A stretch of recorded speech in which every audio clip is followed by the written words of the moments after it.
They tell you that the women running St. Grace's Home for Children are living angels sent by God. But angels don't hold secret meetings in the basement at 2 in the morning.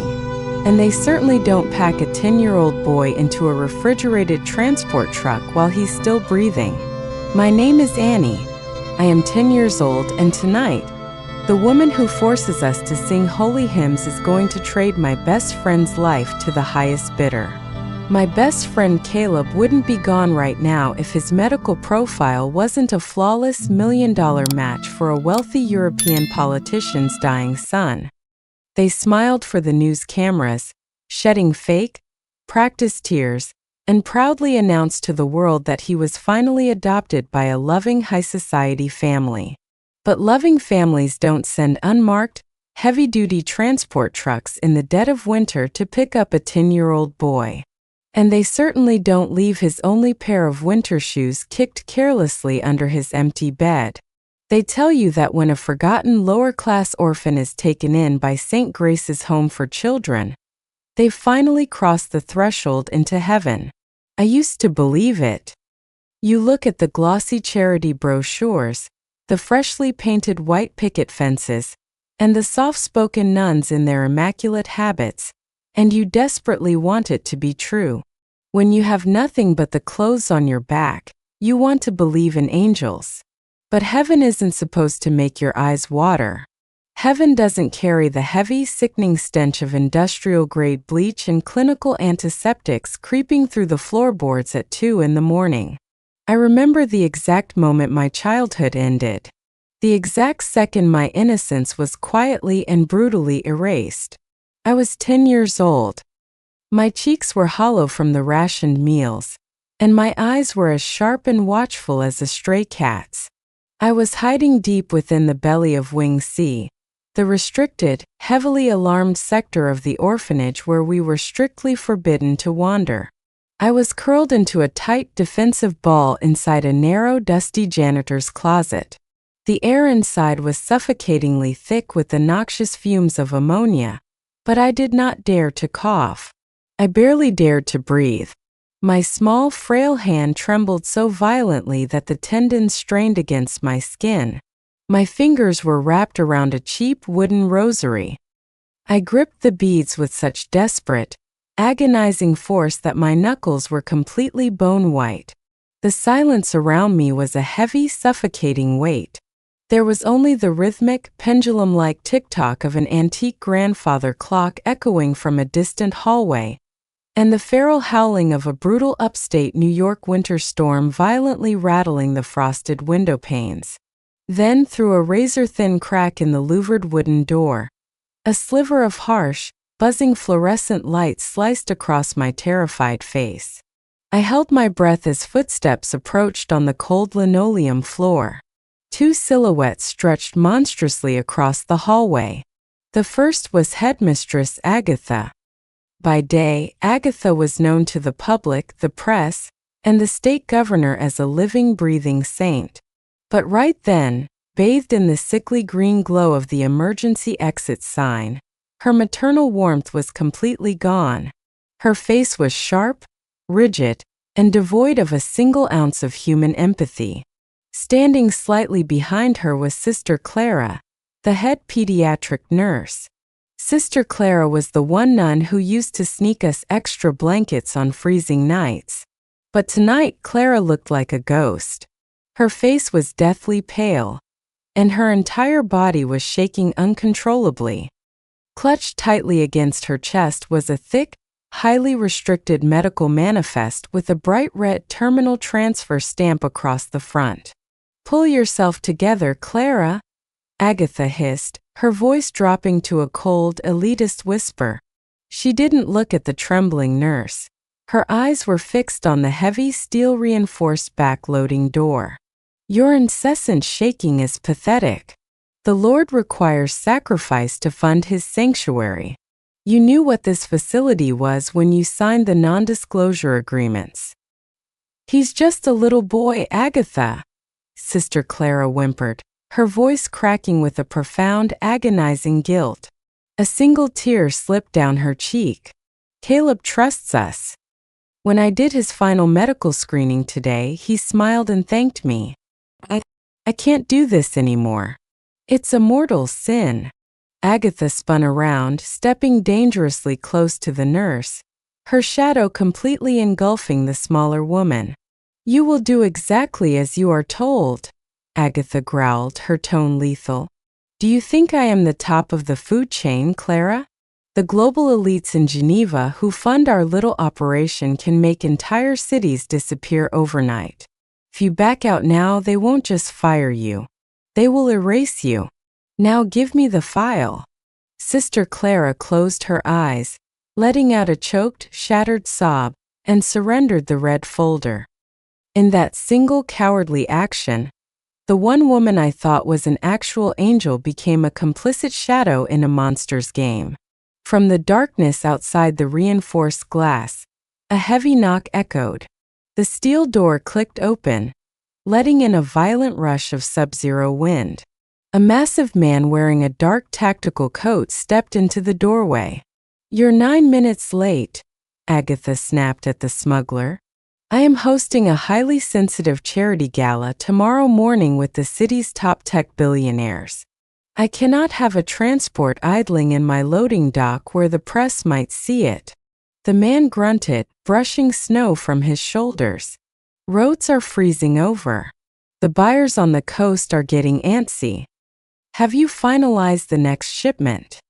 Agatha smoothed down the collar of her modest gray dress, opening the red folder.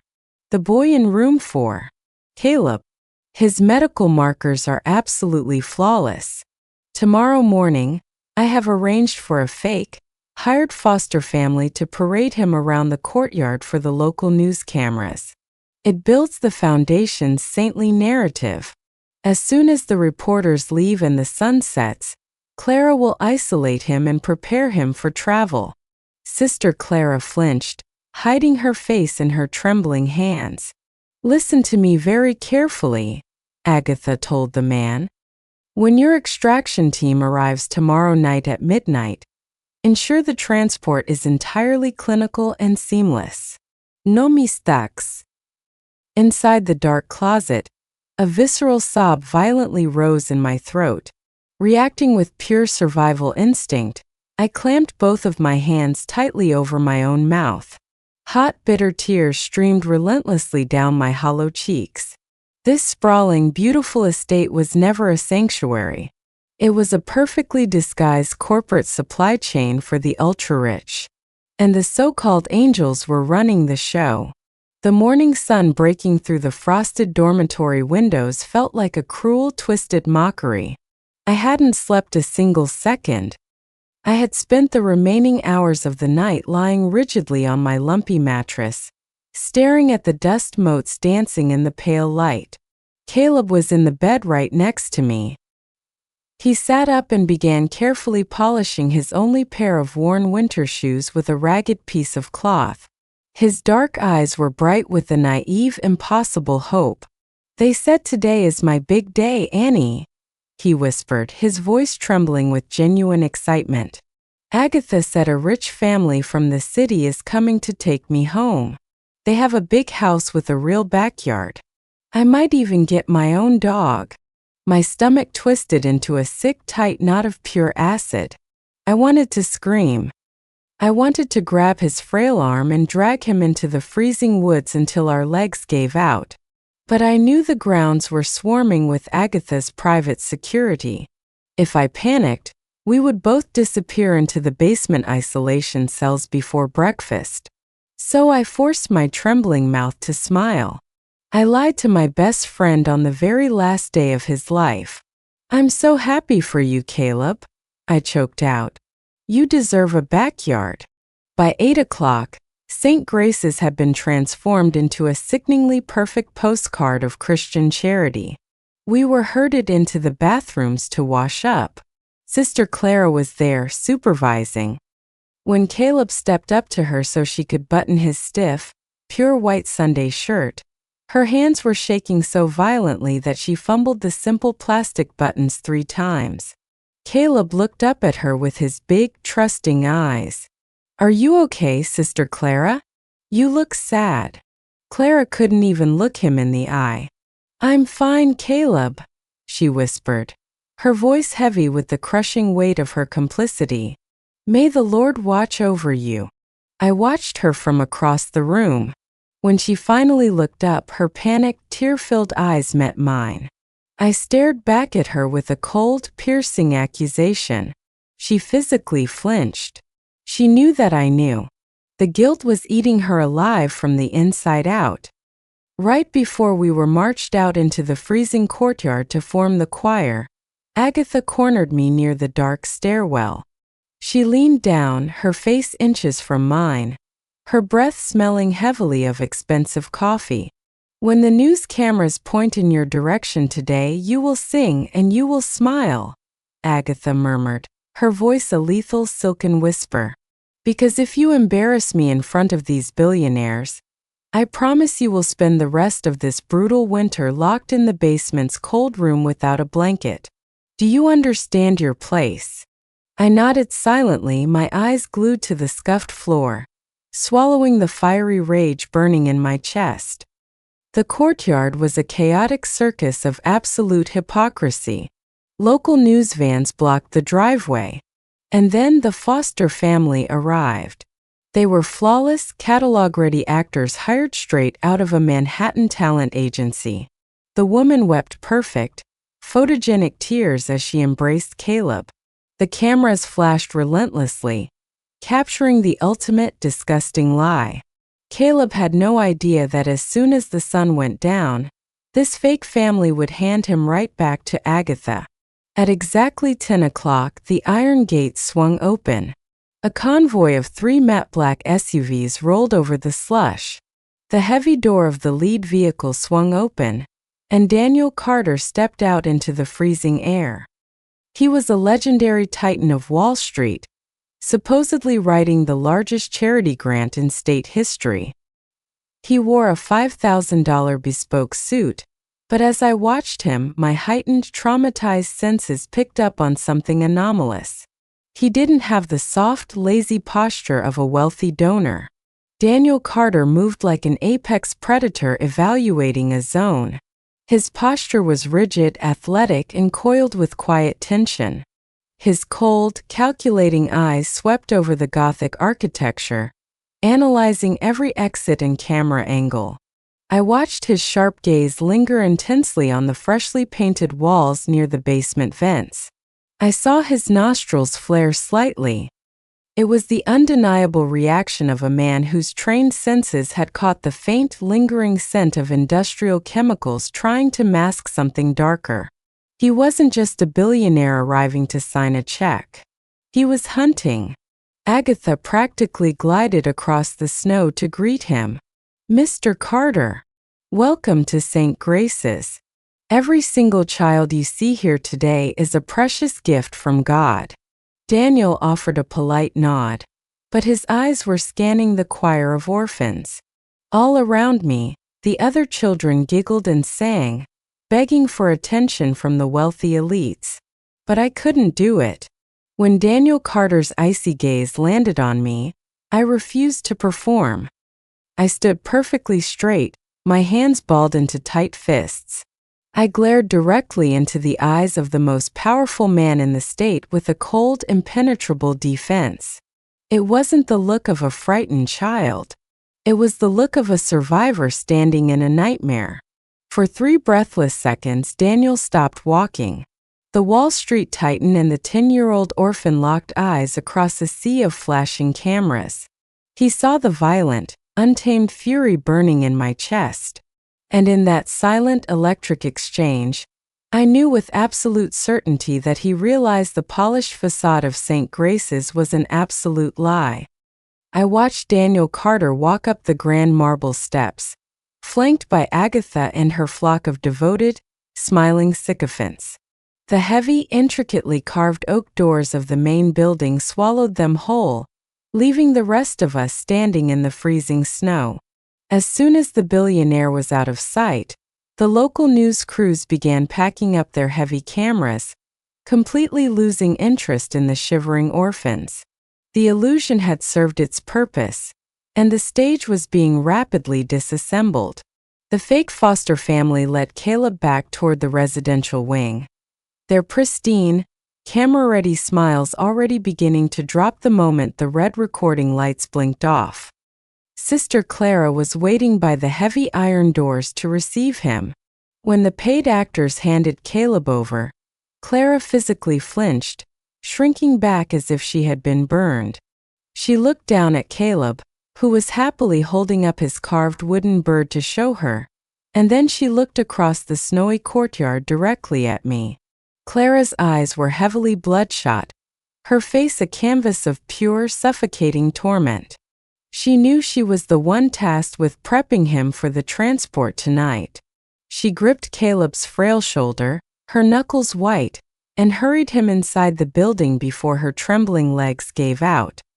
She was breaking, but her fear of Agatha's powerful syndicate was still infinitely stronger than her conscience.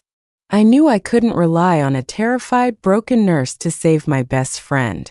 If Daniel Carter signed that massive charity check, shook Agatha's hand, and got back into his armored SUV, Caleb was a dead boy walking.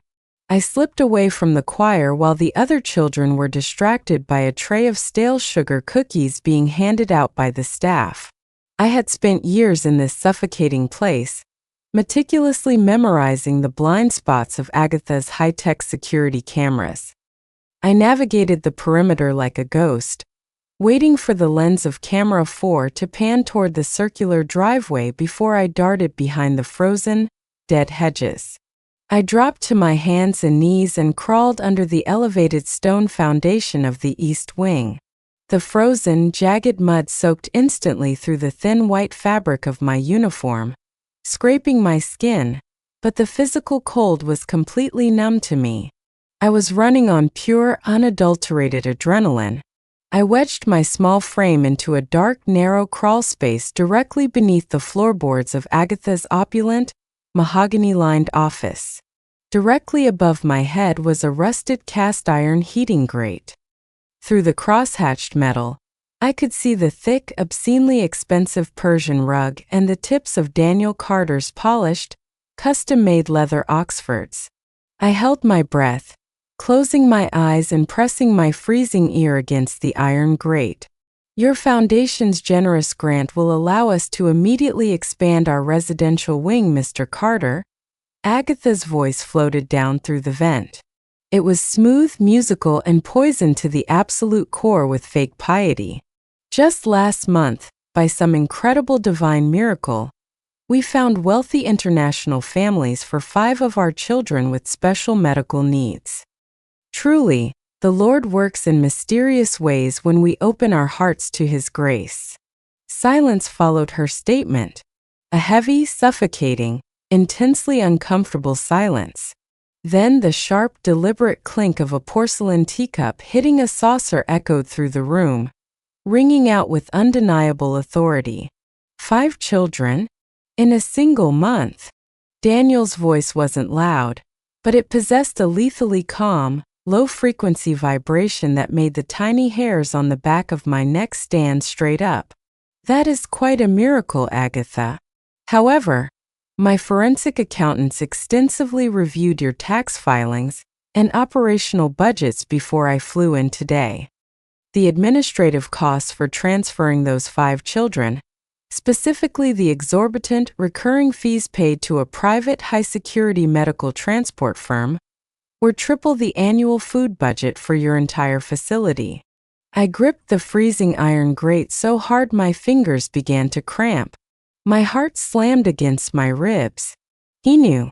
He was actually looking at the numbers. He wasn't blind and gullible like the rest of the politicians who walked through those doors. Tell me, Agatha, Daniel continued, the temperature in the room seemingly dropping 10 degrees with every word he spoke.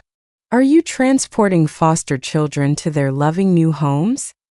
Or are you moving highly sensitive, perishable medical assets across international borders in the middle of the night? The sudden harsh sound of a heavy leather chair scraping aggressively against the hardwood floor told me that Agatha's flawless, saintly composure had just severely cracked. "You have a very sharp, albeit cynical, sense of humor, Mr. Carter," she replied. Her voice had tightened significantly, completely losing its syrupy warmth. "International protocols simply require rigorous medical privacy and highly specialized logistics. Many of these children have severe underlying conditions. We spare absolutely no expense to ensure their safe, comfortable arrival." "Of course," Daniel replied, though there wasn't a single ounce of belief in his dark tone. "Privacy is paramount." Heavy footsteps moved across the floorboards directly above my face.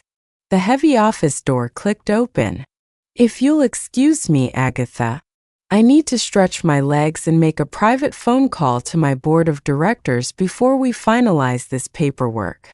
"Take your time, Mr. Carter. The winter gardens are quite peaceful this time of year." The heavy door clicked shut.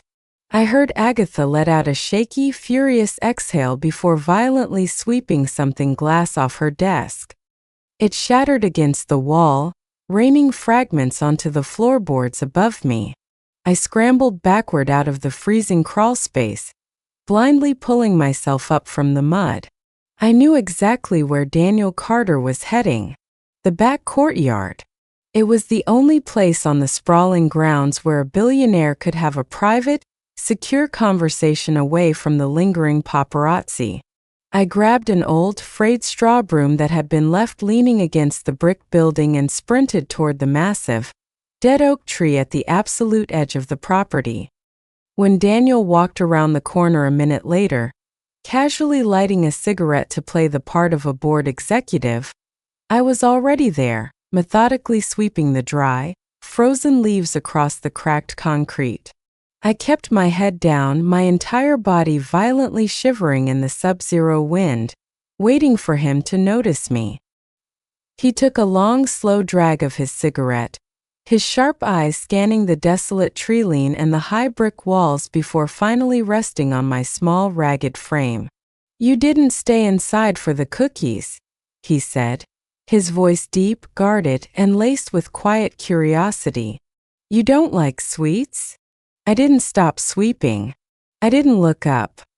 I focused entirely on the hypnotic scraping sound of the straw against the concrete. "I don't like celebrating with people who refuse to listen." Daniel frowned, taking a slow, deliberate step toward me. The snow crunched heavily beneath his expensive shoes. "I'm listening right now." I stopped the broom. I slowly raised my head, letting him see the sheer, unadulterated desperation and terror etched deeply into my 10-year-old face. "She doesn't talk to God," I whispered, throwing the words at him with everything I had. "She talks to men with briefcases full of cash. Tonight at midnight, an unmarked transport truck is coming to the back loading dock. They are going to take Caleb. They're going to take my best friend, Mr. Carter. And if they put him in that truck, he is never ever coming back."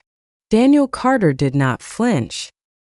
He did not patronize me, and he did not offer me the hollow, pitiful look that most adults gave orphans when they thought we were making up stories for attention. For a long, agonizing moment, the howling winter wind seemed to completely die down around us. The Wall Street billionaire stood in the freezing, ruined slush, staring at me with the cold, hyper-focused intensity of a seasoned tactical commander analyzing a threat. He slowly reached into the inner breast pocket of his bespoke suit. For a wild, terrified second, my instincts flared, but he only withdrew a pristine white silk handkerchief. He knelt down, completely ignoring the freezing mud soaking into his expensive trousers, and gently wiped the freezing tears from my hollow cheek.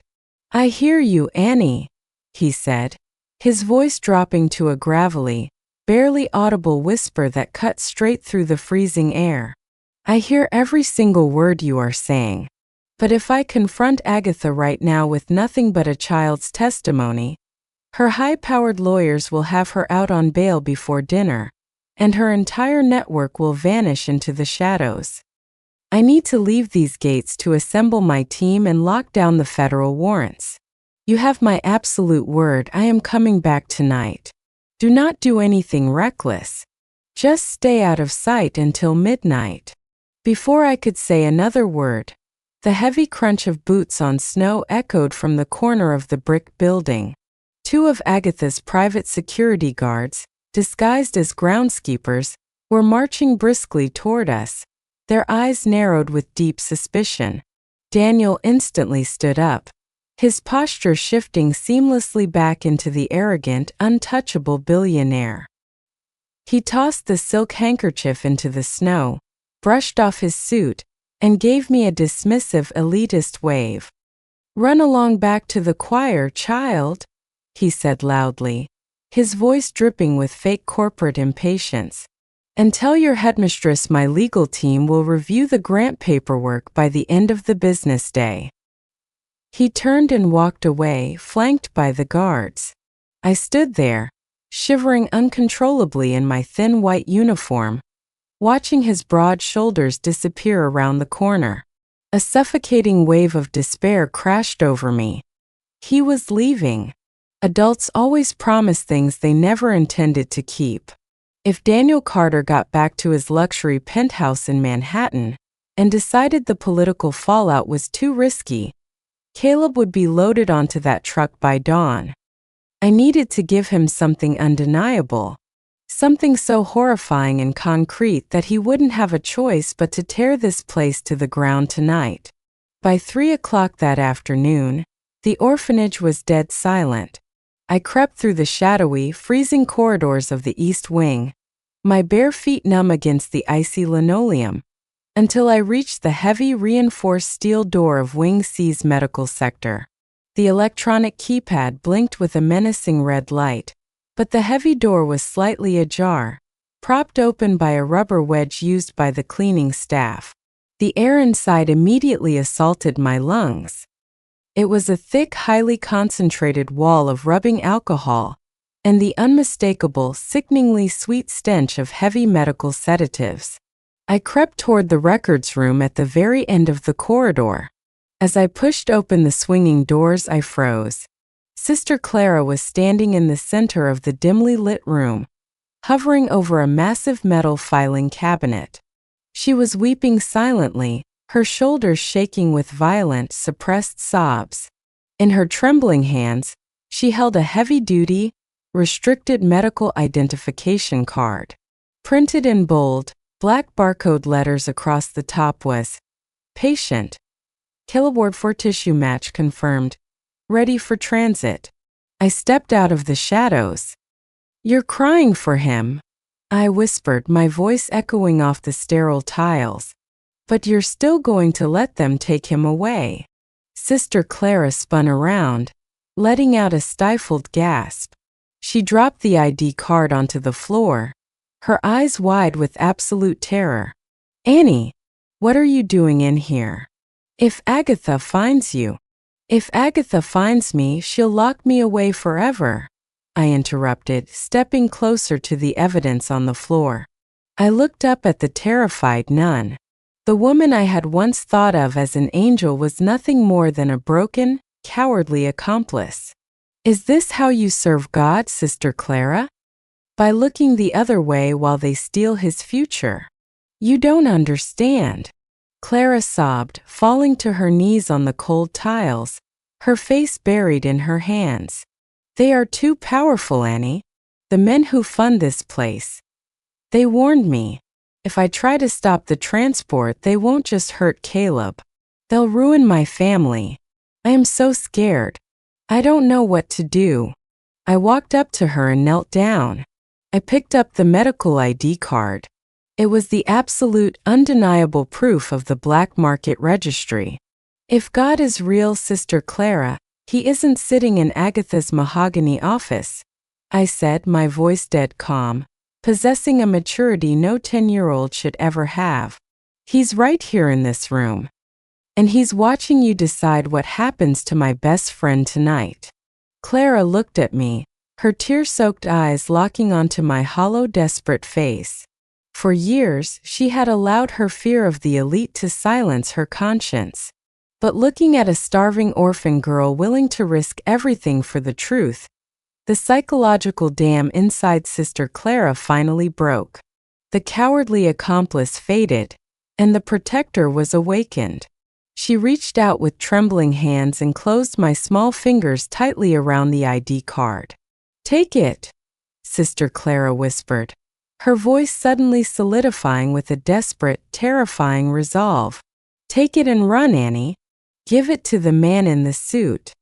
May heaven forgive me for waiting this long." I shoved the evidence deep into the pocket of my uniform and sprinted out of Wing C just as the heavy chapel bells began to ring. By 4 o'clock, the sky had turned a bruised, violent purple, and the blizzard was raging at full force. Daniel Carter's armored motorcade was idling in the circular driveway. Agatha stood at the bottom of the grand marble steps, waving goodbye to the billionaire with her sickening saintly smile. Daniel was just reaching for the heavy door handle of his SUV. This was my only chance. I burst out of the heavy oak doors of the orphanage, completely ignoring the startled shouts of the nuns. My legs pumped furiously against the freezing wind. One of Agatha's massive security guards lunged toward me, but I dropped my shoulder, dodging his heavy grip. I threw myself across the icy slush, sliding painfully on my bruised knees right into the side of the armored SUV. Before Agatha or her guards could react, I grabbed Daniel's wrist and violently shoved the restricted medical ID card directly into his large palm. "Annie!" Agatha shrieked, her voice cracking with sudden, unhinged panic. She practically leaped across the snow, her hands gripping my upper arms with crushing, bruising force, violently yanking me away from the billionaire. "I am so incredibly sorry, Mr. Carter. The child is deeply troubled. I will have her disciplined immediately." Daniel looked down at his hand. He didn't ask questions.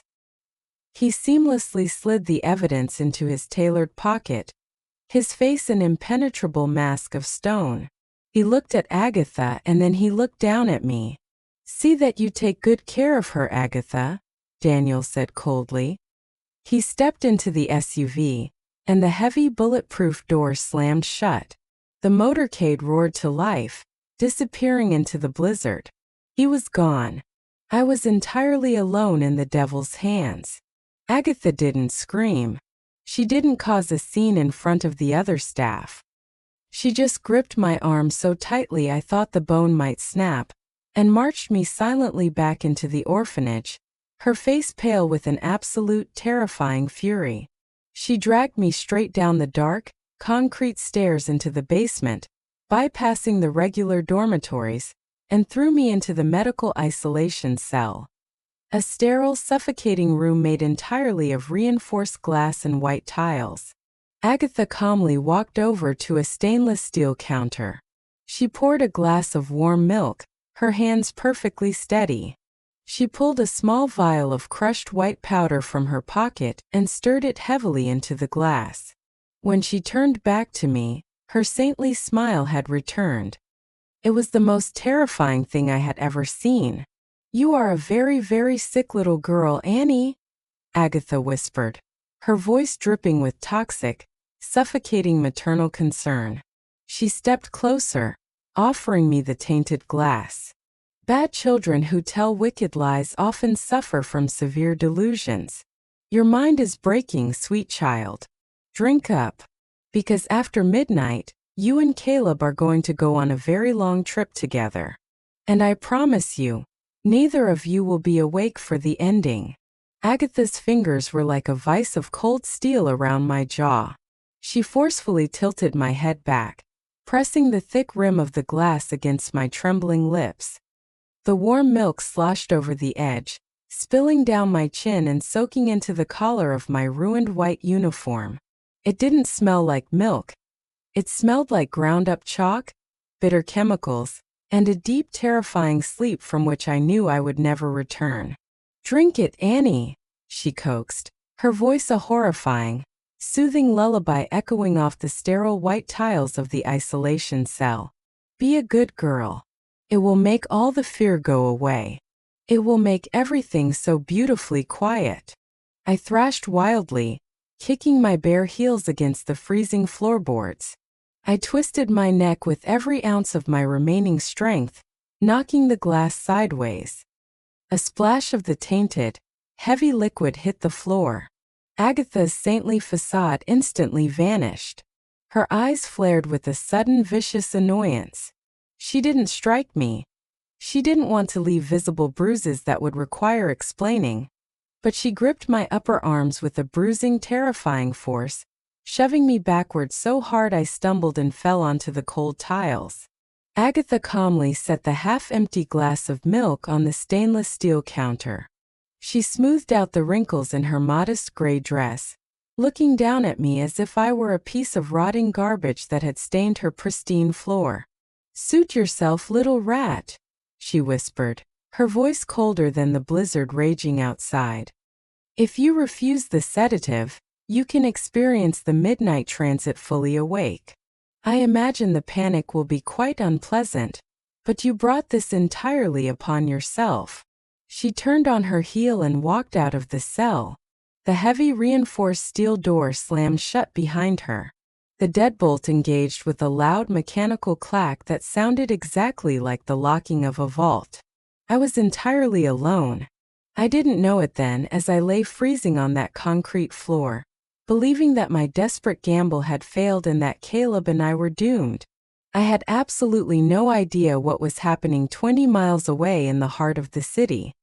Daniel Carter had not driven back to a luxurious Wall Street penthouse. He had driven his armored SUV straight into the heavily guarded, subterranean parking garage of a federal FBI black site. The moment the heavy steel doors closed behind his vehicle, the billionaire philanthropist ceased to exist. He shed his bespoke charcoal suit jacket, revealing the dark tactical gear he wore underneath. He wasn't just a corporate donor. He was the head of a joint task force operation targeting high-level syndicates that masked themselves behind charity organizations. He marched straight into a sprawling high-tech command center lined with glowing surveillance monitors and frantic cyber analysts. He walked directly to the central stainless steel war table and aggressively slammed the restricted medical ID card down onto the glass. "Pull the metadata from the magnetic strip on that card. Right now," Daniel barked, his voice echoing with absolute lethal authority. A senior forensic analyst plugged the heavy plastic card into a decryption terminal. Lines of complex, encrypted code rapidly cascaded across the massive main screen. Seconds later, the firewall broke. The horrifying, undeniable truth was projected in high definition for every federal agent in the room to see. "Sir," the analyst said, his voice actually trembling as he read the data, "the chip links directly to an offshore, encrypted registry. The medical profile belongs to a 10-year-old male. The transaction was finalized and cleared escrow exactly 3 hours ago." "How much?" Daniel asked, his jaw locked so tightly the muscles in his face twitched. $2 million, sir. The extraction is scheduled for midnight tonight.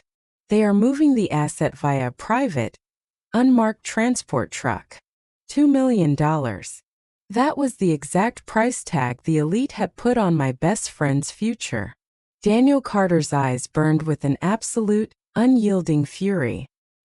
He turned to the tactical commander standing at the edge of the room, mobilized the entire tactical division, locked down a 5-mile perimeter around St. Grace's orphanage, cut their landlines and jammed their cellular signals. Daniel ordered, his voice dropping to a terrifying, deadly growl. "I don't want a quiet, administrative arrest. I don't want a single corporate lawyer involved tonight. We are going to scorch the earth. We move in 10. Meanwhile, back in the dimly lit, freezing corridors of Wing C, another silent rebellion was taking place. Sister Clara stood alone in room 4, hovering over Caleb's small, frail body. The 10-year-old boy was already drowsy from a mild, standard sleeping pill she had given him earlier, his eyes fluttering shut as he lay on the stainless steel medical gurney. On the tray next to her rested a heavy glass syringe filled with a thick amber-colored liquid, the heavy paralytic sedative Agatha had ordered her to administer to keep the boy entirely immobile during the horrific transport. Clara's hands hovered over the syringe. Her heart pounded violently against her ribs. For years she had survived by keeping her head down, blindly following Agatha's monstrous orders out of pure, suffocating fear. But every time she closed her eyes, she saw my desperate face staring back at her. "He's watching you decide what happens to my best friend tonight." The heavy footsteps of Agatha's private guards echoed down the hallway, approaching the room. It was time. Sister Clara let out a shaky, terrified breath. But her hands stopped trembling. The cowardly accomplice faded away forever. Moving with a sudden, desperate speed, Clara grabbed the syringe of heavy amber liquid and quickly emptied it completely down the stainless steel sink. She grabbed a sterilized vial of harmless, medical-grade saline solution and drew it into the syringe until it matched the exact volume of the sedative. Just as she finished tapping the air bubbles out of the needle, the heavy wooden door swung open. Agatha stepped into the room, her pristine white mink coat draped over her shoulders to fend off the basement's chill. She looked at the syringe in Clara's hand, her eyes narrowing with sharp suspicion. "Is he prepped, Clara?" Agatha asked, checking her diamond wristwatch. "The transport truck is pulling into the loading dock right now. I don't want him waking up and making a scene during transit." Sister Clara didn't flinch. She looked directly into Agatha's cold, calculating eyes and smoothly pushed the needle into Caleb's foreport, injecting the harmless salt water directly into his veins. "Yes, headmistress," Sister Clara lied, her voice flawlessly steady, entirely devoid of the paralyzing fear that had defined her entire life. "His vitals are dropping. He is completely sedated."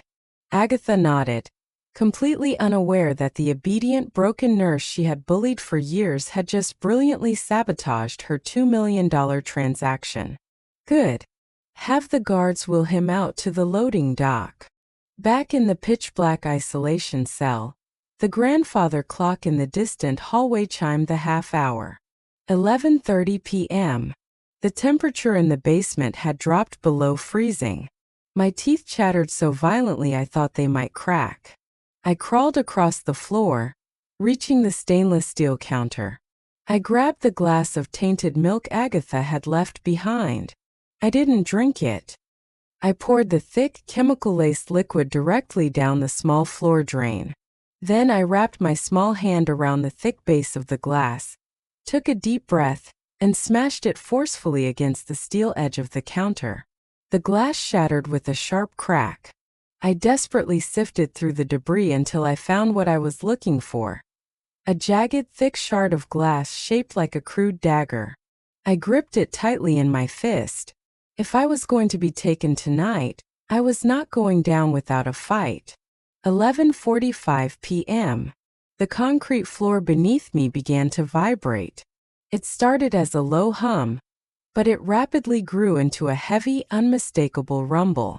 A massive diesel engine. I crawled to the reinforced glass window of my cell door and pressed my face against the freezing pane. The heavy exterior loading doors hissed open at the end of the hall. The freezing fog rolled inside like white smoke. The smuggler in the black tactical coat stepped inside, accompanied by two other men pushing heavy, high-tech cooler boxes. And then Agatha walked out of room 4. Behind her, two armed guards pushed Caleb's stainless steel gurney. I slammed my fists against the reinforced glass, screaming his name, but the soundproof door swallowed my voice entirely. One of the guards broke away from the gurney and began walking purposefully down the hallway, straight toward my isolation cell.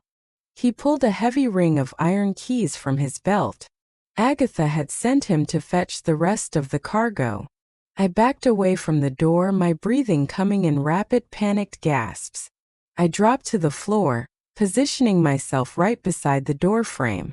I closed my eyes, forced my body to go completely limp, and gripped the jagged shard of glass. The heavy deadbolt clicked open. The steel door swung inward.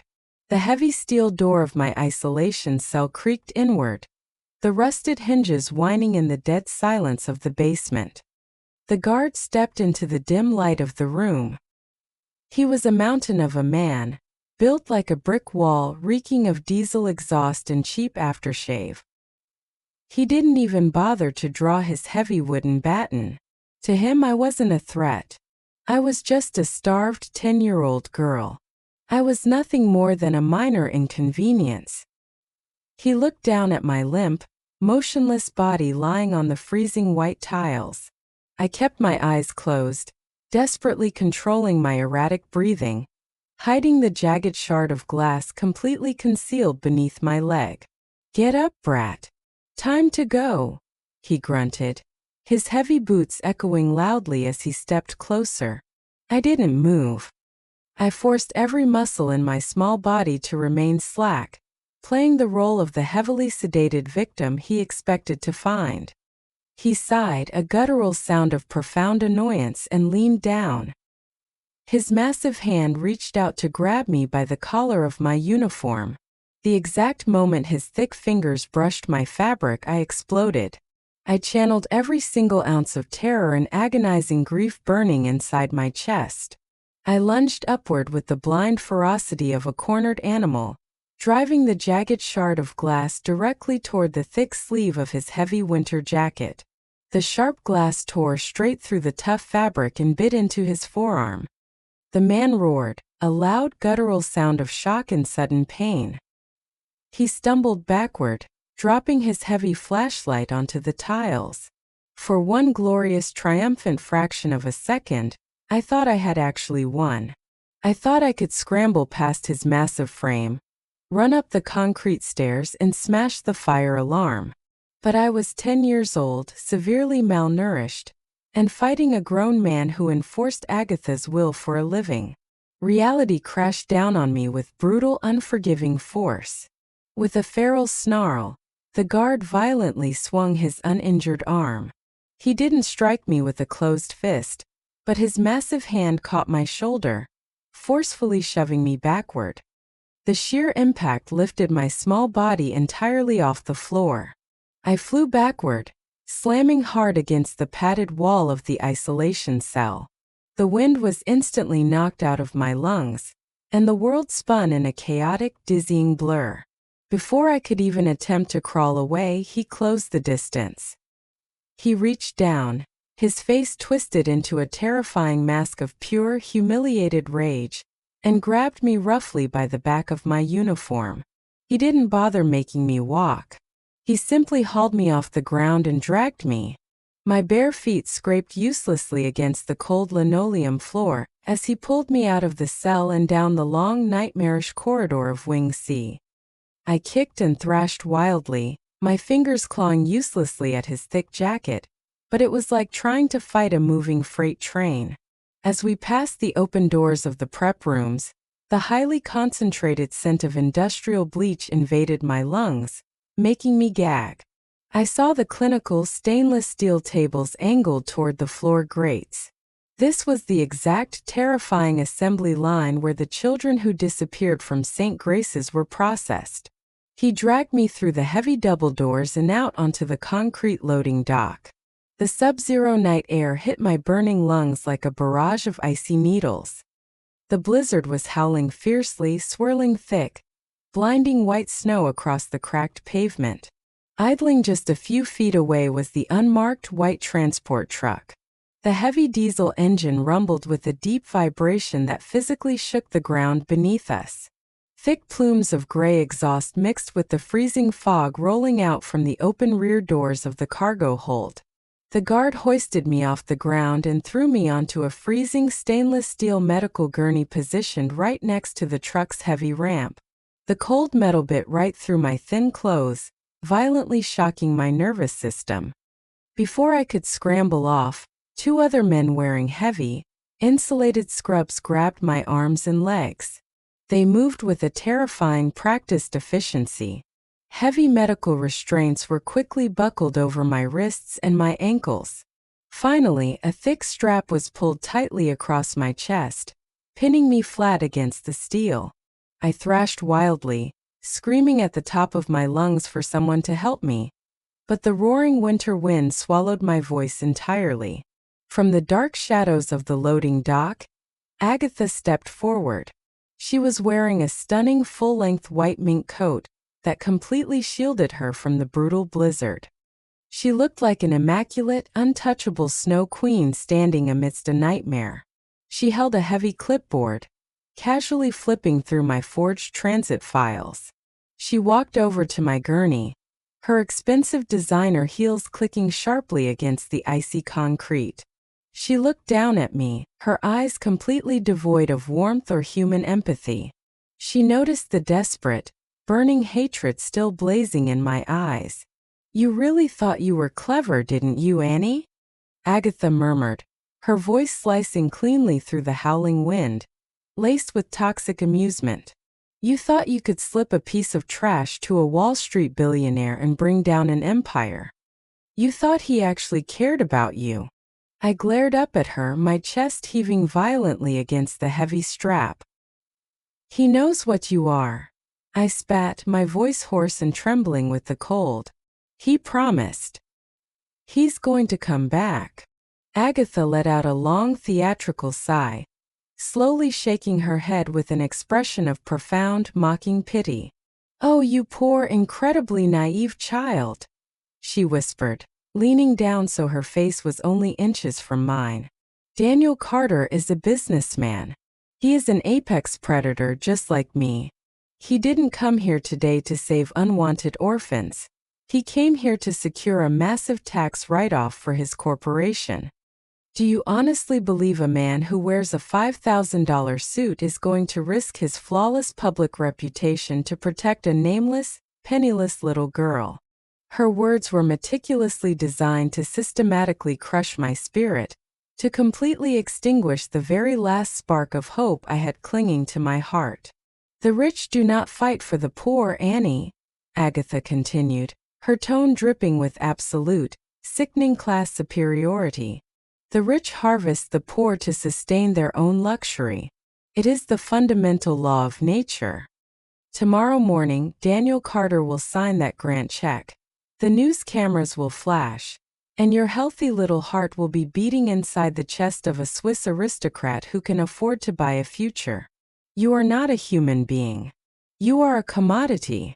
She turned away from me, dismissively snapping her fingers at the man in the black tactical coat. "Load her in," Agatha ordered, checking her diamond watch. "It's exactly midnight. The buyer's team is waiting at the private airstrip." The men grabbed the handles of my gurney. I turned my head frantically, looking into the gaping, freezing maw of the transport truck.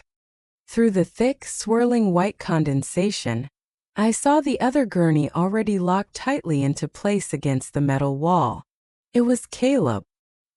He was lying perfectly still, strapped down by heavy belts, his eyes closed. The four-bag hung above his head.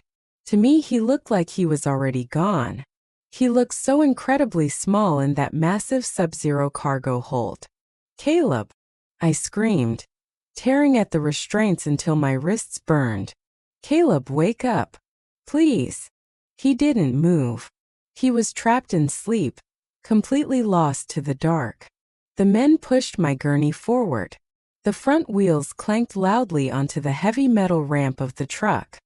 The freezing air from the massive industrial refrigeration units poured over my body, instantly numbing my fingers and the tears freezing on my cheeks. The absolute, crushing weight of despair finally broke my spirit. Agatha was right. No one was coming. I closed my eyes, letting the freezing darkness swallow me whole. And then the night exploded. The night did not explode with fire. It exploded with light. A blinding, retina-scorching, apocalyptic wall of pure, Brilliant white light violently eradicated the freezing darkness. High-intensity tactical floodlights, completely concealed within the dead tree line and mounted secretly on the rooftops of the neighboring Gothic buildings, snapped on in perfect, terrifying unison. The desolate, shadowy loading dock was instantly illuminated, becoming brighter than a surgical operating theater. The heavy, oppressive shadows that Agatha had used for years to hide her monstrous crimes were instantly burned away. The heavy metallic screech of tearing iron echoed through the raging blizzard as a massive, armored FBI Bearcat aggressively rammed straight through the towering wrought iron gates of St. Grace's, crushing the expensive metal into twisted, sparking debris. The deafening roar of its heavy diesel engine physically shook the icy concrete foundation of the orphanage. It was the sound of absolute, unstoppable authority arriving to dismantle an empire. Then came the voice.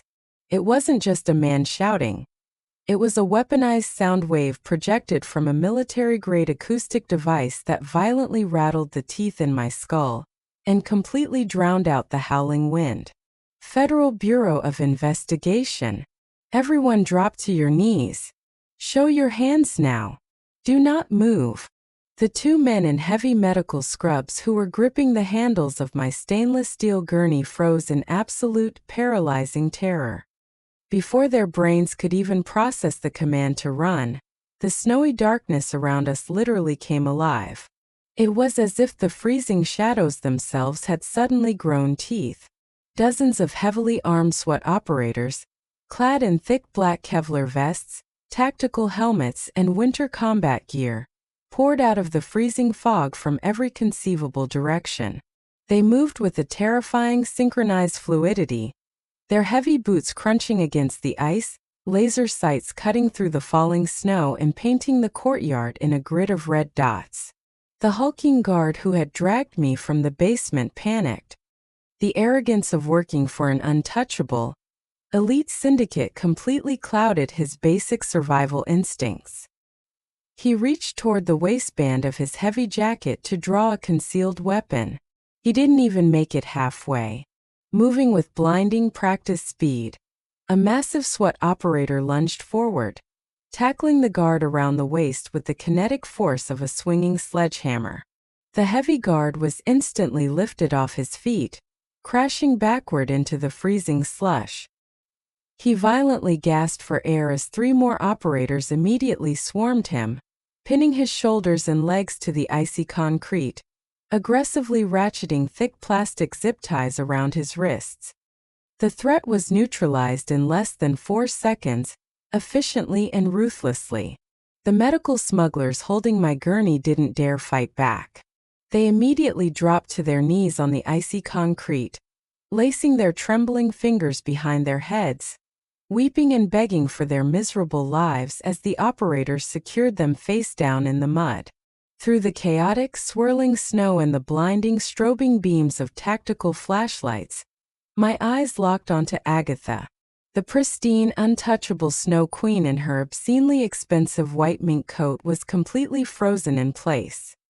The heavy silver clipboard slipped from her perfectly manicured fingers, clattering loudly against the icy pavement. The forged transit files scattered into the wind, blowing away like dead leaves. In less than 10 seconds, dozens of trembling solid red laser sights converged directly onto her chest, painting her immaculate white coat with the unmistakable crosshairs of federal justice. But Agatha was a seasoned, pathological sociopath. Even as her private, highly paid security force was being ground into the dirt around her, her massive ego refused to accept defeat. She slowly raised her hands in the air, but her face twisted into a mask of pure, aristocratic indignation. "What is the meaning of this madness?" she shrieked, her voice shrill and desperate, trying to project the absolute authority of a saint whose holy sanctuary had been violated. "This is private property. This is consecrated church ground. Do you have any idea who I am? I am personal friends with the governor. I will have every single one of your badges for this blatant illegal intrusion." You are ruining a medical transit." The sea of black-clad tactical agents slowly parted in the center of the loading dock. From the blinding wall of white light, a single figure stepped forward. It was Daniel Carter. But he was no longer the polite, philanthropic Wall Street billionaire in the $5,000 bespoke suit. The tailored wool and the silver Patek Philippe watch were completely gone. He was dressed in full Federal-issue tactical gear. A heavy Kevlar plate carrier was strapped tightly to his chest, bearing the bold yellow letters of the FBI. A tactical communications headset rested over his ear, and his hand rested casually on the grip of a holstered sidearm. He didn't look like a billionaire anymore. Walking through the swirling snow, his eyes locked onto Agatha with a cold, terrifying emptiness. He looked exactly like the Reaper coming to collect a heavy, undeniable debt. Agatha's jaw physically dropped. Her brain completely short-circuited as she stared at the man she thought she had successfully manipulated just hours ago. The realization hit her like a physical blow to the stomach. The charity gala, the massive grant proposal, the polite smiles. It had all been a meticulously orchestrated trap. And she had walked right into it, blinded entirely by her own insatiable greed. Mr. Carter," Agatha stammered, her voice finally losing its venomous edge, replaced by a raw, trembling panic. She desperately tried to pivot, grasping blindly at the rapidly dissolving threads of her holy facade. She pointed a shaking, manicured finger toward my gurney. "Thank God you're here. This is a terrible misunderstanding. This child is suffering a critical psychological episode. We were just trying to rush her to a specialist in the city. You must call off your men." Daniel didn't stop walking until he was less than 2 feet away from her. The sheer, radiating anger coming off him was so intense it seemed to physically push the freezing wind away. He looked down at the woman who had tormented us, his eyes as cold and unforgiving as a glacier. "You're right, Agatha," Daniel said, his voice a low, grinding baritone that cut perfectly through the chaos of the raid. "She is having a severe emergency. We are here to surgically remove a rotting malignant cancer from her life. And that cancer's name is you. You have no proof." Agatha gasped, her eyes darting wildly toward the freezer truck. "This is an illegal search. You are trespassing on a charity foundation." Daniel aggressively reached into one of the tactical pouches on his vest. He didn't pull out a weapon. He pulled out a thick, tightly bound stack of printed federal documents. "Is that so?" Daniel asked quietly. Then, with a sudden, forceful motion, he hurled the entire stack of papers directly into Agatha's pale, sweating face. The binder clips snapped, and hundreds of pages scattered into the howling winter wind, fluttering around her expensive boots like a storm of damning confetti. "Those are the decrypted routing numbers from your offshore dark web server in Geneva," Daniel barked, his voice finally rising in volume, echoing with absolute, terrifying authority. "That is the metadata from the restricted medical ID card you carelessly let slip through your fingers. That is the exact itemized receipt for a 10-year-old boy's future, finalized 3 hours ago for $2 million.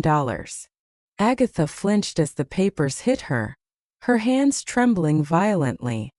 She looked down at the snow, seeing the undeniable black and white proof of her monstrous crimes blowing across the icy concrete.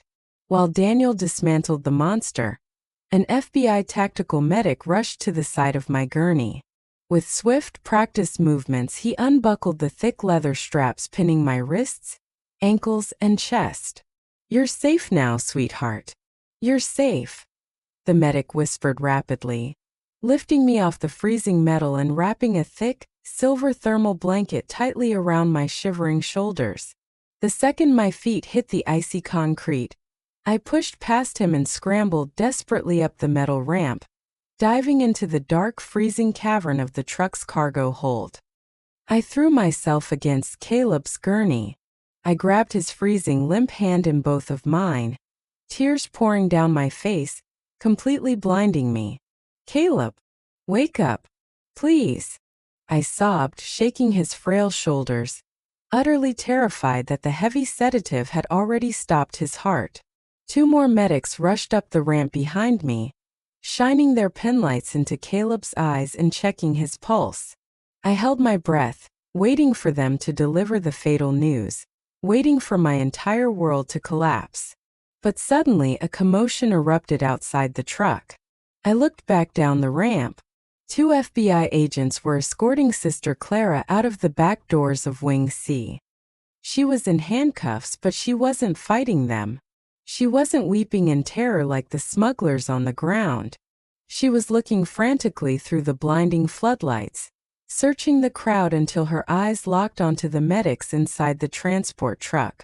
"Don't push the counteragent," Sister Clara screamed at the top of her lungs, her voice completely raw, tearing through the howling wind. She dropped to her knees in the snow, sobbing with a profound, overwhelming relief.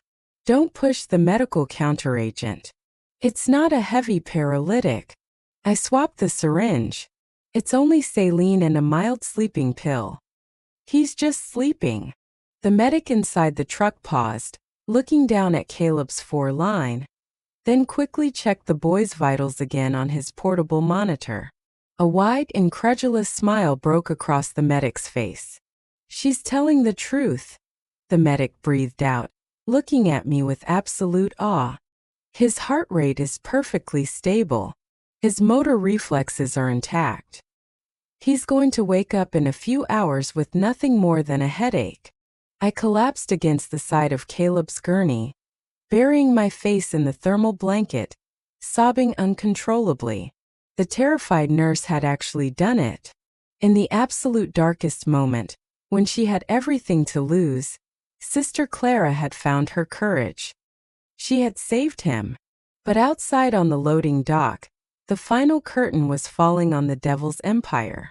And Daniel Carter was not finished with Headmistress Agatha. I stood at the edge of the heavy metal ramp, the silver thermal blanket wrapped tightly around my shivering shoulders, and looked out over the chaotic, brightly lit loading dock. The blizzard was still howling, but the impenetrable, terrifying fortress of St. Grace's Home for Children had been violently conquered. Everywhere I looked, Agatha's private security guards and the black market medical smugglers were lying face down in the freezing slush, their hands bound with heavy plastic zip ties, surrounded by federal agents with leveled assault rifles. And right in the center of the flashing red and blue emergency lights, kneeling in the filthy frozen mud, was Headmistress Agatha. The pristine, untouchable Snow Queen was completely broken. Her obscenely expensive, full-length white mink coat was soaked with dirty slush and spilled diesel fuel. The heavy layers of elegant makeup she wore to charm the politicians and billionaires were streaming down her face in dark, ugly streaks. The impenetrable armor of her elite, high society status had shattered into a million worthless pieces, exposing the pathetic, cowardly monster hiding underneath. Realizing that her money, her political connections, and her powerful corporate lawyers could not save her from the undeniable, meticulously documented evidence Daniel Carter had thrown in her face, Agatha resorted to her very last desperate weapon. She weaponized her fake piety. She clasped her manicured hands together, pressing them against her chest, and began to weep. It wasn't a quiet, remorseful cry. It was a loud, theatrical, hysterical wailing meticulously designed to elicit pity. She looked up at the dark, swirling sky, completely ignoring the heavily armed federal agents surrounding her. "Oh Lord in heaven, please forgive them," Agatha cried out, her voice trembling with manufactured religious fervor. "They do not understand the heavy burdens I have had to carry. I am a woman of God. I have dedicated my entire life to your flock. Please, Lord, look down upon your humble servant and grant me your infinite mercy. Deliver me from this horrible persecution." A wave of absolute, sickening disgust washed over me. The sheer audacity of her words, the blatant blasphemy of invoking heaven after treating innocent children like disposable commodities, reignited the fiery rage burning in my hollow chest. I didn't cower. I didn't hide behind the FBI medics. I walked straight down the ramp toward her. My bare, freezing feet didn't even feel the sharp ice on the concrete. I stepped right into the center of the tactical circle, stopping only 3 feet away from the weeping headmistress. Agatha lowered her hands and looked at me. For a split second, I saw a flash of pure, murderous hatred in her dark eyes, but she quickly masked it with a look of profound, agonizing betrayal, still desperately trying to play the victim. "Annie," she sobbed, reaching a trembling, muddy hand toward me. "Tell them, child. Tell them how much I loved you all. Tell them how I provided for you when the rest of the world threw you away like garbage." I looked down at her. I didn't see a powerful woman. I didn't see a terrifying authority figure. I just saw a pathetic, desperate criminal drowning in her own toxic lies. My voice, when I finally spoke, did not sound like a frightened 10-year-old girl. It sounded like the collective, echoing judgment of every single child who had ever disappeared from room 4. "You don't get to say his name," I said, my voice ringing out with crystal clear, devastating authority over the howling wind. Agatha's hand froze in midair. Her fake sobbing hitched in her throat. "You do not have the right to call upon God," I continued, staring directly into her panicked eyes. "People like you only ever pray when you have a gun pointed at your head, or when the handcuffs come out. You never pray when you are the one holding the power. You never prayed for Caleb when you traded his life for $2 million. God does not listen to the prayers of demons, Agatha. And he is not going to save you from this." Agatha stared at me, her mouth hanging open, entirely stripped of her holy camouflage. Daniel Carter, who had been watching the exchange with a cold, impenetrable expression, finally stepped forward. He looked at the federal agent holding a pair of heavy steel handcuffs, preparing to escort Agatha toward the back of a standard, heated police cruiser. "Hold on the cuffs," Daniel ordered, his voice a low, gravelly rumble that sent a terrified shiver down Agatha's spine. He turned his sharp, icy gaze from the weeping woman to the gaping, freezing maw of the unmarked refrigerated transport truck still idling by the loading dock. The FBI medics had already moved Caleb out and into a heated mobile trauma unit, leaving the massive stainless steel cargo hold completely empty. Thick, blinding white condensation poured out of the back, a stark, terrifying reminder of the sub-zero temperatures inside. Daniel looked back at Agatha. A dark, terrifying, and profoundly satisfying sense of poetic justice settled over his features.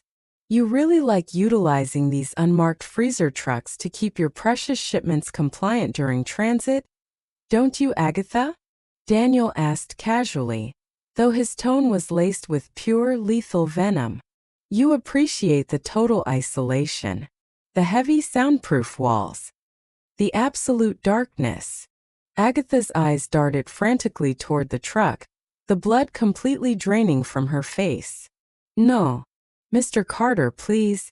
I invoke my right to an attorney. You cannot do this. I have rights. I am a citizen." Daniel ignored her pathetic screaming. He looked at the 2 massive SWAT operators flanking her. "Cuff her," Daniel commanded, his voice echoing with absolute, unforgiving finality, "and secure her inside that sub-zero cargo hold for exactly 15 minutes before you process her for federal transport." "No. No, please. I'll freeze," Agatha shrieked, thrashing wildly as the operators grabbed her under the arms and forcefully hauled her up from the mud. The heavy steel handcuffs ratcheted brutally around her wrists, locking her hands behind her back. "Let her taste the exact same freezing, suffocating isolation," Daniel continued, his voice rising powerfully over her hysterical screams. Let her feel the exact same blinding terror and utter hopelessness that Caleb and those other innocent children felt before she handed them over to the dark. "You're a monster! You're a monster!" Agatha roared, her polished facade completely gone, reduced to a feral, panicked animal fighting for her life. The tactical operators marched her effortlessly up the metal ramp. She kicked her expensive designer boots against the stainless steel floor, sobbing and screaming for mercy, but the agents were completely deaf to her pleas. They placed her in the absolute back of the freezing dark metal box. The agent stepped back out onto the ramp and grabbed the heavy, thick handles of the refrigerated doors. Agatha scrambled to her knees, her face twisted in pure, unadulterated psychological terror, staring out at us as the gap of light grew smaller and smaller. "Annie, please, have mercy," she wailed, the freezing fog swallowing her words. I stood next to Daniel, pulling my silver thermal blanket tighter around my shoulders. I didn't flinch. I didn't look away. I watched the devil get exactly what she deserved. Slam! The heavy steel doors of the freezer truck crashed shut, violently sealing Agatha in pitch-black sub-zero isolation. The heavy exterior deadbolts engaged with a loud, incredibly satisfying mechanical clack.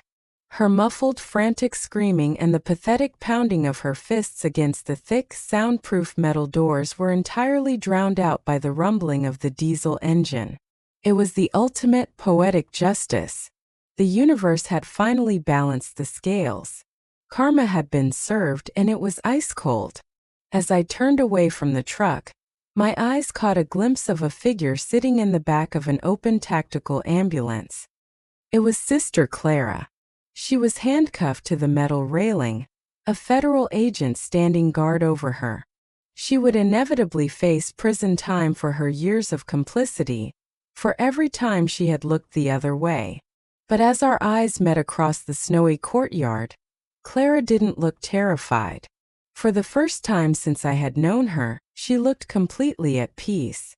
The crushing, suffocating weight of her guilt had finally been lifted. I gave her a single slow nod of profound gratitude. She smiled, tears streaming down her face, and nodded back. She had lost her freedom, but she had finally reclaimed her soul. I stood on the freezing concrete of the loading dock, wrapped tightly in the thick silver thermal emergency blanket. I watched the heavy gray exhaust plumes billow continuously from the tailpipe of the unmarked transport truck. Inside that pitch-black sub-zero metal box, Agatha was finally tasting the absolute, suffocating terror she had ruthlessly dealt to so many innocent children over the years. I didn't feel a single ounce of pity for her. For the first time in my entire 10 years of life, the crushing, invisible weight that had always pressed down on my fragile chest began to lift. Daniel Carter walked over and placed a heavy, warm hand gently on my shoulder. I looked up at him. The terrifying, lethal intensity of the Federal Tactical Commander had completely melted away from his features. His dark eyes were soft now, filled with a profound, overwhelming sense of relief and an unspoken, unbreakable promise of protection. "It's over, Annie," he said softly, his deep voice wrapping around me like a protective shield against the howling blizzard. "Nobody is ever going to hurt you or Caleb again. Come on, let's get you out of the cold." He gently guided me away from the flashing red and blue emergency lights, walking me toward his idling armored SUV. Before I climbed into the heated leather back seat, I stopped and looked back at St. Grace's home for children one last time. Without Agatha's psychological terror enforcing its grand, holy illusion, the imposing Gothic architecture didn't look like a sanctuary anymore. The glossy, pristine facade had completely crumbled. It was just a cold, ugly brick building filled with broken floorboards, dark hallways, and ugly secrets. The empire of the elite had fallen. I turned away, climbed into the warm vehicle, and for the very first time in my life, I closed my eyes without being afraid of the nightmares waiting for me in the dark. The wheels of justice, usually painfully slow and heavily manipulated by the wealthy, moved with unprecedented, catastrophic speed over the next few months. The sensational, globally televised trial of Headmistress Agatha and her underground medical trafficking syndicate concluded at the highest federal court in the state. I didn't even have to testify and relive my trauma. Daniel's cyberanalyst had successfully recovered thousands of encrypted dark web ledgers, offshore bank statements, and the highly restricted transit files. The evidence was an absolute, undeniable avalanche that buried her alive. When Agatha realized that Daniel Carter's immense wealth and federal authority had completely outmaneuvered her, she desperately tried to call upon her elite political connections. She begged the governor and the tech billionaires she had entertained at her lavish galas to intervene. But the moment the horrifying, undeniable truth hit the national news networks, those powerful elites scattered like rats fleeing a sinking ship. They publicly condemned her, desperately distancing themselves from the monster they had unknowingly, or perhaps willingly, funded. I watched the final verdict on a large television screen from a secure federal safe house. The extravagant white mink coats and the tailored, modest gray dresses were completely gone. Agatha stood trembling before the federal judge, stripped of all her manufactured dignity and holy grace, wearing a cheap, wrinkled, bright orange prison jumpsuit. Her meticulously styled hair was a gray, tangled mess. The arrogant, omnipotent sneer that used to look down upon the entire world had been permanently erased, replaced by the pathetic, hollow, and absolutely terrified stare of a broken woman. The presiding judge struck his heavy wooden gavel down onto the sounding block, the sharp crack echoing through the courtroom like a gunshot. For heinous crimes against humanity, the systematic exploitation of vulnerable minors, and massive corporate fraud, Agatha was sentenced to life in federal prison, without the slimmest possibility of parole. She was ordered to serve her sentence in a maximum security penitentiary, reserved for the most dangerous, irredeemable criminals in the country. As the gavel fell, her knees completely buckled. She collapsed onto the hard wooden floor, wailing uncontrollably, but the legal system was entirely deaf to her manufactured tears. That same week, the massive iron gates of St. Grace's were permanently chained shut.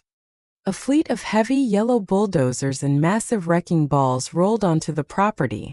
They didn't just repossess the orphanage, they completely razed it to the ground. The floorboards of Wing C, the freezing isolation cells, and the mahogany-lined office where our lives were treated like poker chips were all smashed into pulverized brick and dust. The physical nightmare was erased from the earth. In stark, beautiful contrast to the bleak, gray destruction of the wicked, a brilliant, radiant new dawn had finally awakened for Caleb and me. The heavy, metallic stench of industrial bleach and surgical antiseptics was permanently replaced by the warm, comforting aroma of maple syrup and frying bacon. I sat at a large sunlit kitchen island in a sprawling, beautiful home in the quiet, forested suburbs of upstate New York. I wasn't wearing a thin, scratchy white uniform anymore. I was wearing a thick, oversized wool sweater and bright yellow socks. I looked out the massive bay window into the snow-covered backyard. Caleb was out there. He was bundled up in a heavy winter parka, his cheeks flushed with healthy, vibrant color. His severe asthma had almost completely vanished under proper, legitimate medical care. He was laughing hysterically, throwing a snowball at a massive, clumsy golden retriever that bounded joyfully through the deep drifts. He finally got his backyard.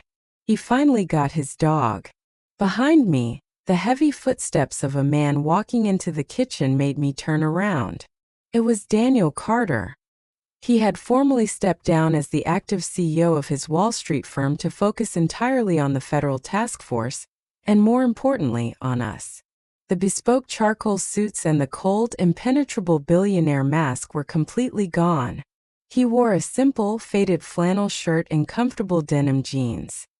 He walked over and poured a cup of coffee, offering me a warm, genuine smile that finally reached his dark eyes. Framed on the hallway wall right behind him, bearing the official gold seal of the state government, were 2 certificates of adoption. Daniel Carter, the ruthless apex predator of the corporate world, had become our father. I hopped off the kitchen stool. I didn't grab a broken wooden rosary to pray for survival anymore. I grabbed my brand new bright pink backpack from the counter. I ran to Daniel and threw my arms around his waist.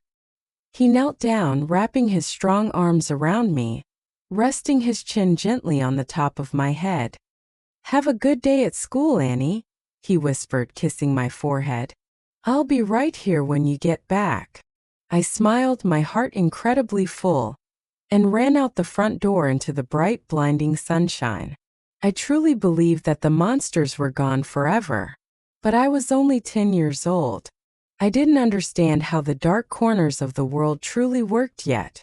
I didn't know that when you cut off one head of a monstrous syndicate, 2 more immediately grow back in the shadows. I wouldn't learn until years later what actually happened on the night of Agatha's sentencing. She had been locked in a windowless concrete cell in a federal maximum security penitentiary. She thought she was relatively safe there. She thought her complete silence regarding the buyers would eventually earn her favor, maybe even a legal appeal funded by the elites. It was exactly 2 a.m. on a Tuesday. The prison block was dead silent. Agatha was huddled on her thin, miserable cot, shivering in the damp, freezing air of her cell, staring blankly at the wall. Footsteps echoed softly on the concrete walkway outside. A heavy shadow fell across the iron bars. It was a senior correctional officer. He didn't speak a single word. He simply reached into his uniform pocket, pulled out a cheap, untraceable burner flip phone, and slid it quietly through the narrow metal food slot in the door. Then he turned and walked away into the dark. Agatha scrambled off her cot. Her hands were trembling violently as she picked up the phone from the cold floor. The screen was dark, but a single green light blinked ominously. It began to vibrate.